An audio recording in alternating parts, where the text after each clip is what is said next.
चलो भाई, तो आज शुरू कर लेते हैं हम लोग एक्सरसाइज का क्वेश्चन सॉल्यूशन चैप्टर का। चलो ठीक है, सबसे पहले हम बात करेंगे क्वेश्चन नंबर 1 का। क्वेश्चन नंबर 1 में देखो क्या पूछ रहा है, डिफाइन द टर्म सॉल्यूशन। तो सॉल्यूशन के बारे में बताया जा चुका है। Solution is the homogeneous mixture of 2 और more than 2 non reacting substance. Clear है?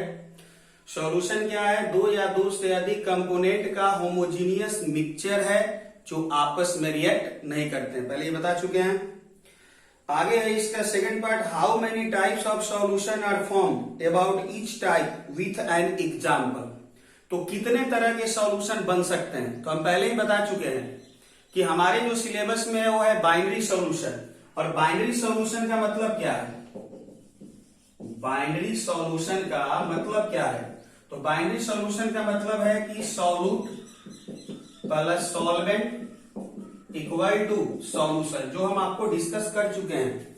तो बाइनरी सॉल्यूशन का मतलब ऐसा सॉल्यूशन जिसके अंदर 2 कंपोनेंट हो, सॉल्यूट हो और सॉल्वेंट हो। अब कितने तरह का होगा? तो 3 तरह का, solid solution, liquid solution, gaseous solution. Clear है? ये सॉलिड सॉल्यूशन कब होगा?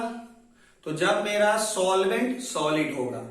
लिक्विड सॉल्यूशन कब होगा? जब मेरा सॉल्वेंट लिक्विड होगा। और गैसियस सॉल्यूशन कब होगा? जब मेरा सॉल्वेंट गैस होगा। यानी कि जो सॉल्यूशन है वो टोटल डिपेंड करेगा सॉल्वेंट के ऊपर। क्लियर हुआ? सॉल्यूट के ऊपर डिपेंड नहीं करेगा। अगर हमारे पास सॉल्वेंट सॉलिड है, सॉल्वेंट सॉलिड है, तो उसमें सॉल्यूट के रूप में तुम सॉलिड मिलाओ, लिक्विड मिलाओ, गैस मिलाओ, सॉल्यूशन सॉलिड ही बनेगा। अगर सॉल्वेंट लिक्विड है तो उसमें सॉलिड, लिक्विड, गैस कुछ भी मिलाओ, लिक्विड सॉल्यूशन। सॉल्वेंट गैस तो सॉल्यूशन गैस, सॉल्वेंट सॉलिड तो सॉल्यूशन सॉलिड, सॉल्वेंट लिक्विड तो सॉल्यूशन लिक्विड। क्लियर? चलो, इसके बाद इसमें एग्जाम्पल की बात कर रहा है। तो आपके एनसीईआरटी बुक में टेबल बनाकर दिया हुआ है, स्टार्टिंग में ही आप वहां से एग्जाम्पल नोट कर लीजिएगा। ठीक है? एनसीईआरटी बुक सॉल्यूशन खोलेंगे तो उसमें टेबल बनाकर दिया है तीनों का एग्जाम्पल। चलिए, उसके बाद अगला question number 2, suppose a solid solution is formed between 2 substance. 2 substance को मिलाकर सॉलिड सॉल्यूशन बनाया जा रहा है। तो ध्यान से देखो, मान लो कि एक सबस्टेंस है ए और दूसरा है बी। दोनों को मिलाकर जो सॉल्यूशन बनाना है वो क्या बनाना है? Solid solution. One which particles are very large and the other which particles are very small. तो इसमें से कौन सा सबस्टेंस बहुत ज्यादा होगा और कौन सा बहुत कम होगा? तो सोचो, सॉलिड सॉल्यूशन कब होगा? तो जब सॉल्वेंट क्या होगा? सॉल्वेंट क्या होगा? सॉलिड। तो ये अगर हमारा सॉल्वेंट है तो ये क्या होगा? सॉलिड होगा। सॉल्वेंट क्या होगा? सॉलिड। बात समझ में आ रहा है? अगर हमारा सॉल्वेंट सॉलिड होगा तब जाकर सॉल्यूशन सॉलिड बनेगा। ठीक है? अच्छा, दूसरी बात कि सॉल्वेंट क्या होता है? लार्ज होता है। तो ऑब्वियसली सी बात है, ये क्या हो गया? सॉल्यूट हो गया। और सॉल्यूट हो गया तो क्या हो गया? स्मॉल हो गया। थर्ड में इसका एग्जाम्पल पूछा है, इसका एग्जाम्पल बताइए सॉलिड सॉल्यूशन का। तो सॉलिड सॉल्यूशन का example, solution of hydrogen in Palladium. यानी हाइड्रोजन गैस को अगर प्लेडियम में मिलाते हैं तो मेरा सॉलिड सॉल्यूशन का एग्जाम्पल है। चलो, डिफाइन द, क्वेश्चन नंबर 3 में आते हैं। क्वेश्चन नंबर 3 में आते हैं। क्वेश्चन नंबर 3 में हमसे क्या कहा गया है? सो मत जाना भाई, चलो ध्यान से देखना। क्वेश्चन नंबर 3 में मोल फ्रैक्शन।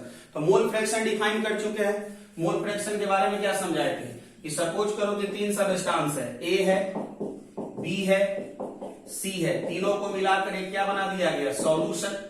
तो इसमें अगर हमसे कहा जाए मोल फ्रैक्शन ए बताओ, मोल फ्रैक्शन बी बताओ, मोल फ्रैक्शन सी बताओ, तो क्या करेंगे? ए का मोल यानी कि mole of A upon mole of mixture, इस तरह से बताए हुए। Mole of B upon mole of mixture, mole of C upon mole of mixture. यानी कि मोरल ऑफ द स्टोरी ये है कि मिक्सचर में या सॉल्यूशन में जिस कंपोनेंट का या जिस सबस्टेंस का मोल फ्रैक्शन चाहिए उसका मोल अपॉन मिक्सचर का मोल करो। अब कई बार क्वेश्चन में मोल दिया रहेगा और कई बार आपको क्या करना होगा बताओ, मोल निकालना होगा।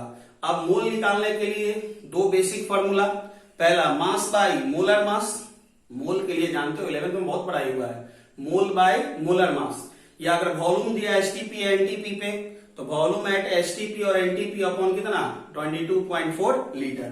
तो इस तरह से निकालते हैं। दूसरा चीज कि ये क्या होता है, यूनिट लेस होता है, मोल फ्रैक्शन का कोई यूनिट नहीं होता, इस बात को नहीं भूलेंगे, मोल फ्रैक्शन क्या होता है, यूनिट लेस। तीसरा, क्या ये टेम्परेचर पे डिपेंड करता है, बिल्कुल नहीं, मोल फ्रैक्शन टेम्परेचर पे डिपेंड नहीं करता है। जहां भी वॉल्यूम टर्म रिलेटेड होगा वो टेम्परेचर डिपेंडेंट होगा, जिसमें वॉल्यूम टर्म रिलेटेड नहीं है वो टेम्परेचर क्या होगा, इंडिपेंडेंट। जैसे कि मोलरिटी और normality, molarity normality temperature dependent है, लेकिन molarity mole fraction temperature independent है, ध्यान रखेंगे इसको। चलिए नेक्स्ट, इसके बाद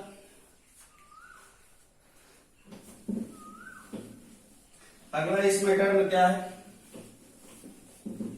तो अगला टर्म है मेरे लिए इसमें कह रहा है मोलरिटी, मोलालिटी, इसको हम डिनोट करते हैं स्मॉल एम से, याद है।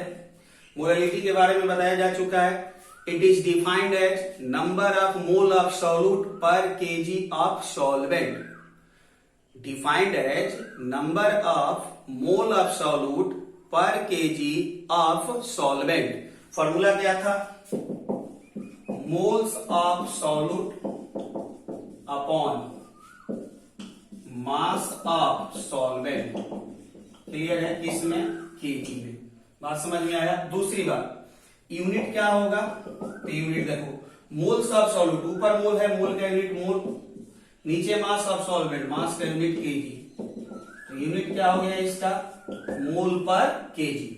तीसरा, इसका एक फॉर्मूला जो डेराइव फॉर्म हमारे पास है, W1 by M1 into 1000 by W2। Molarity के लिए ये फॉर्मूला बहुत ही उपयोगी होता है। W1 सॉल्यूट का मास होगा, W2 सॉल्वेंट का मास होगा, ग्राम में, किसमें, ग्राम में, ये भी किसमें, ग्राम में। ये था मोलरिटी। मोलरिटी के बाद एक टर्म और है और वो है molarity, molarity, molarity capital M, molarity small M, molarity capital M, ध्यान रखो। ये क्या था, तो number of moles of solute per litre of solution, ये था मोलरिटी। यानी 1 लीटर सॉल्यूशन में, 1 लीटर सॉल्यूशन में जितने नंबर ऑफ मोल होंगे सॉल्यूट के, वो हमारे लिए है मोलरिटी। डिनोट किससे करना, कैपिटल एम से। फॉर्मूला क्या था मोलरिटी का, तो moles of solute upon volume of solution, किसमें, लीटर में। यूनिट क्या होगा, यूनिट ऑफ मोलरिटी क्या होगा, तो देखो मोल्स ऑफ सॉल्यूट यानी कि ऊपर मोल है, वॉल्यूम ऑफ सॉल्यूशन, तो वॉल्यूम का यूनिट क्या लिखे हैं, लीटर, तो यूनिट क्या बन गया, मोल पर लीटर। क्या ये टेम्परेचर डिपेंड करता है, बिल्कुल, देखो यहां वॉल्यूम टर्म है, टेम्परेचर पे डिपेंड करेगा। हाँ, मोलरिटी के लिए 2 फॉर्मूला जरूर आप ध्यान रखेंगे, बहुत ही इंपॉर्टेंट है। Number 1 W1 by M1 into 1000 by V in milliliter, और number 2 W1 by M1 into 1000 into density of solution upon mass of solution। अब देखो, अरे रुकना समझा रहे हो, जस्ट वेट। इस फॉर्मूला का यूज कब करना, जब सॉल्यूट का मास पता हो, सॉल्यूशन का वॉल्यूम पता हो। और इस फॉर्मूला का यूज कब करना, जब सॉल्यूट का भी मास हो, सॉल्यूशन का भी मास हो, सॉल्यूट का भी मास हो, सॉल्यूशन का भी मास हो, तो सेकंड वाला, लेकिन सॉल्यूट का मास और सॉल्यूशन का वॉल्यूम तो फर्स्ट वाला, ध्यान रखना इस बात को। चलो मिटाते हैं। हाँ, मास किस में रहना चाहिए? ग्राम में। अगर ग्राम में नहीं है तो मास को ग्राम में चेंज कर लेंगे। हो सकता है कि कई बार मास को जो है किलोग्राम में दिया रहे या मिलीग्राम में, तो मास को हमेशा ग्राम में चेंज करके लिखेंगे। चलिए आते हैं क्वेश्चन नंबर अब 2.4 में। एक सेकंड थोड़ा देख लेने दो। हाँ, दिख रहा है, बहुत बढ़िया, बहुत बढ़िया, कोई प्रॉब्लम नहीं है। चलो बस तुम लोग केवल पढ़ते जाओ, हम लगातार जो अपलोड करेंगे, चाहे भले ही टावर के नीचे बैठ कर अपलोड करना पड़े। बहुत सारा हंस रहा होगा, लेकिन ये रियलिटी है, ये फैक्ट है। चलो ठीक है। Concentrated nitric acid used in laboratory work is 68% nitric acid by mass. यानी किसी लैब में concentrated HNO3 nitric acid use हो रहा है, जो कितना परसेंट है? 68% बाई मास है। तो देखो HNO3 इज 68% बाई मास है। रुको रुको रुको रुको, बस हम समझ रहे हैं, बनेगा, रुक जाओ। यहां पर ध्यान से देखो, 68% बाई मास से कुछ याद आया कुछ? जैसे ही बाई मास सुनाई दिया, पहला चीज क्या लिखना है? Mass of solution 100 gram. Second में मास ऑफ सॉल्यूट, बोलो कितना? 68। और थर्ड में मास ऑफ सॉल्वेंट कितना? इसमें से घटा लो, 32 ग्राम। देखो कंफ्यूजन ये है कि यहां सॉल्यूट ज्यादा है, सॉल्वेंट कम है। उल्टा मत कर देना, दिमाग मत लगा देना, समझा? यहां पे कह रहा है क्वेश्चन की 68% है, और जो परसेंट दिया है क्वेश्चन वो सॉल्यूट ही है। तो सॉल्यूट यहां 68 है और सॉल्वेंट यहां 32 है। समझ में आएगा?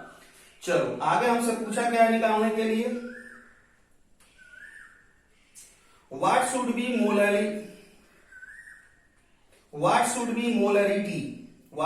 Molarity of such a sample if the density of solution. तो इस सॉल्यूशन का मोलरिटी क्या होगा? इफ डेंसिटी ऑफ सॉल्यूशन कितना दिया है? 1.504 ग्राम पर मिलीलीटर। क्लियर है? ये क्वेश्चन है। अब ध्यान से सुनो, फिर से समझाते हैं। जो नहीं सीख पाया था या जिसको प्रॉब्लम था मोलरिटी में, ध्यान से देखो। हमने क्या कहा था कि अगर मोलरिटी निकालना है तो 2 के पीछे भागना तो बेटा बहुत सारा को आता होगा। मोलरिटी निकालना है तो 2 के पीछे भागना, सॉल्यूट और सॉल्यूशन। समझ में आया बात? बहुत सारा सोच रहा होगा हम तो नहीं भागते। चलो मत भागना। मोलरिटी के लिए किसके पीछे भागो? सॉल्यूट और सॉल्यूशन। चलो तो देखो यहाँ पे मोलरिटी के लिए सॉल्यूट और सॉल्यूशन। तो ये है सॉल्यूट और ये है सॉल्यूशन। क्या पता है तुम्हें? तो सॉल्यूशन का भी मास है, सॉल्यूट का भी मास है। सॉल्यूशन का भी मास है, सॉल्यूट का भी मास है। और अगर सॉल्यूट और सॉल्यूशन दोनों का मास है तो मोलरिटी का फॉर्मूला बताओ, क्या बताएं? W1/M1 into 1000 into density of solution upon mass of solution। Clear? चलो बहुत बढ़िया। W1 सॉल्यूट का मास देखो कितना है? 68 ग्राम में होना चाहिए, है ग्राम में। दूसरा M1 मोलर मास। तो सॉल्यूट है क्या? HNO3 मोलर मास जोड़ो तो इसका कितना हो जाएगा? हाइड्रोजन का 1, नाइट्रोजन का 14 और इसका 48। टोटल ऐड करके देखो तो 8 4 12 13 3 हाथ में 4 5 1 6 63 मोलर मास हो गया 63 into 1000 into density of solution दे रखा है 1.504 अपॉन मास ऑफ सॉल्यूशन। देखो तो किधर है? Mass of solution 100। चलो अब इसको सॉल्व करो और सॉल्व करने के बाद मोल पर लीटर जो होगा वही तुम्हारा आंसर हुआ। चलो पॉज करके या स्क्रीनशॉट ले लेना, देख लो।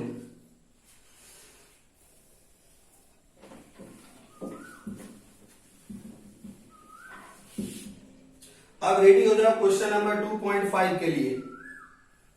2.5 के लिए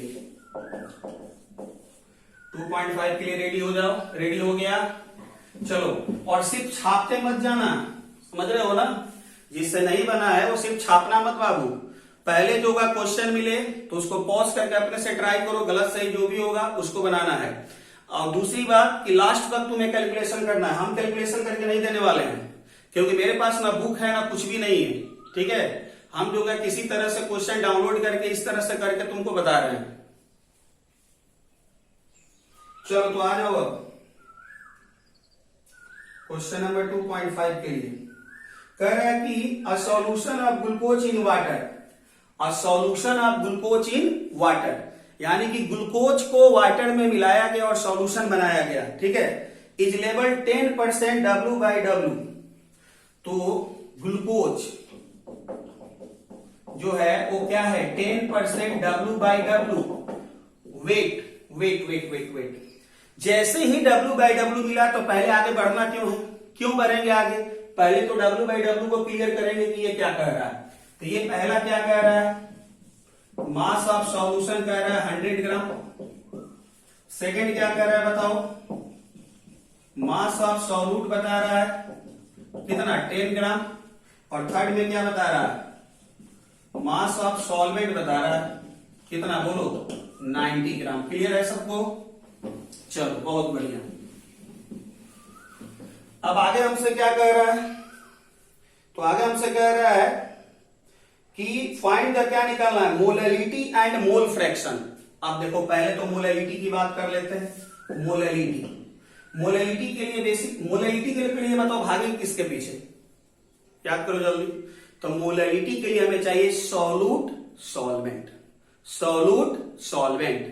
मोलैलिटी के लिए क्या चाहिए था, सॉल्यूट सॉल्यूशन, जबकि मोलैलिटी के लिए सॉल्यूट और सॉल्वेंट। चलो तो देखो सॉल्यूट क्या है, इतना है, सॉल्वेंट इतना है। सॉल्यूट और सॉल्वेंट दोनों का मास पता है, तो मोलैलिटी का ये फॉर्मूला प्रूफ किया हुआ पहले भी। चलो बहुत बढ़िया। W1 सॉल्यूट का मास देख लो 10, M1 मोलर मास सॉल्यूट, तो सॉल्यूट ग्लूकोज है, इसका मोलर मास ऐड करके देखना 180 आएगा। W2 मास ऑफ सॉल्वेंट तुम्हारे सामने है कितना 90। इसको सॉल्व करो, यूनिट क्या बताया था याद है, मोल पर केजी। ये निकल गया मोलैलिटी। चलो ठीक है मिटा दें। अब क्वेश्चन नंबर 2 में कह रहा है कि मोल फ्रैक्शन बता दीजिए भाई साहब ग्लूकोज का। आपसे पूछा कि भाई साहब मोलैलिटी नहीं मोल फ्रैक्शन भी बताइए, तो चलो बता दो। सॉल्यूशन में दो कंपोनेंट है, क्या क्या है, एक ग्लूकोज है और दूसरा क्या है वाटर। क्योंकि ग्लूकोज को वाटर में मिलाया गया तो सॉल्यूशन बना है, तो यही दो चीज है। ग्लूकोज कितना ग्राम है बताओ जल्दी, बोलो। ग्लूकोज है 10 ग्राम, वाटर कितना ग्राम है 90 ग्राम। चलो बहुत बढ़िया। ग्लूकोज है 10 ग्राम, वाटर है 90 ग्राम। निकालना क्या है, मोल फ्रैक्शन ऑफ ग्लूकोज। निकालना क्या है, मोल फ्रैक्शन ऑफ ग्लूकोज। अब सोचो कि मोल फ्रैक्शन निकालना है मिक्सचर या सॉल्यूशन में, तो जो कंपोनेंट प्रेजेंट है उसका क्या चाहिए, मोल। पता क्या है, मास। दोनों का मास पता है, मोल निकल जाएगा, निकाल लो। तो मोल किसका, ग्लूकोज का। कैसे निकलेगा, मास बाय मोलर मास। मास कितना है 10, मोलर मास 180, 1/80। मोल किसका बोलो जल्दी बोलो, वाटर का। तो वाटर का मास कितना है 90, मोलर मास बोलो 16 2 18, कितना आ गया 5। अब इसके जो दोनों कंपोनेंट हैं दोनों के क्या हमने निकाल लिया, मोल निकल गया, तो निकाल लो मोल फ्रैक्शन। ग्लूकोज का मोल फ्रैक्शन चाहिए, तो ग्लूकोज का मोल कितना 1/18 अपॉन मिक्सचर का मोल, तो 1/18 प्लस 5। इसको सॉल्व करो, जो होगा तुम्हारा आंसर होगा। क्लियर हुआ बात, चलो ठीक है। अब इसके बाद नोट कर लो, पॉज कर लो, जो करना है स्क्रीनशॉट ले लो, लेकिन लिख जरूर लेना बेटा, बहुत मेहनत लग रहा है।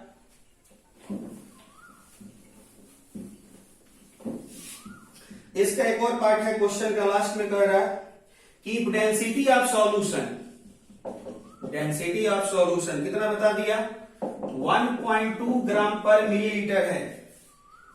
Then what shall be the molarity of solution. Density इतना है तो बताओ इस सॉल्यूशन का मोलैरिटी क्या होगा। तो याद करो, मोलैरिटी के लिए कौन कौन चाहिए, सॉल्यूट और सॉल्यूशन। क्या पता है, हाँ पता है। तो सॉल्यूट कितना है, सॉल्यूट तुम्हारा ग्लूकोज है, शुरू से ही डिस्कस हो रहा है 10 ग्राम। और दूसरा क्या चाहिए, सॉल्यूशन कितना है 100 ग्राम। अगर सॉल्यूट और सॉल्यूशन दोनों का मास पता है तो मोलरिटी का फार्मूला बोलो, जय Shri Ram. W1/1000 into density of solution पता है, अब याद हो गया होगा। सर एक ही बार कितना रिपीट करेंगे, ठीक है भाई, नहीं करेंगे इसके बाद। और अब कितना हो जाएगा बताओ, मास ऑफ सॉल्यूशन। चलो बहुत बढ़िया। W1 सॉल्यूट का मास पुट करो 10, M1 सॉल्यूट का मोलर मास, यही सॉल्यूट है, मोलर मास जोड़ लो 180 आएगा। इंग्लिश वाले बोलेंगे 180, चलो ठीक है 180। डेंसिटी ऑफ सॉल्यूशन देख लो किधर है, इधर है 1.2। मास ऑफ सॉल्यूशन ढूंढो, कितना है 100। अब इसको भाई सॉल्व करो और इसका यूनिट लिख लो मोल पर लीटर। क्लियर? तो ये था हमारा एक्सरसाइज का क्वेश्चन 2.1 से लेकर 2.5 तक। नेक्स्ट वीडियो में फिर अगले क्वेश्चन के बारे में डिस्कस करेंगे।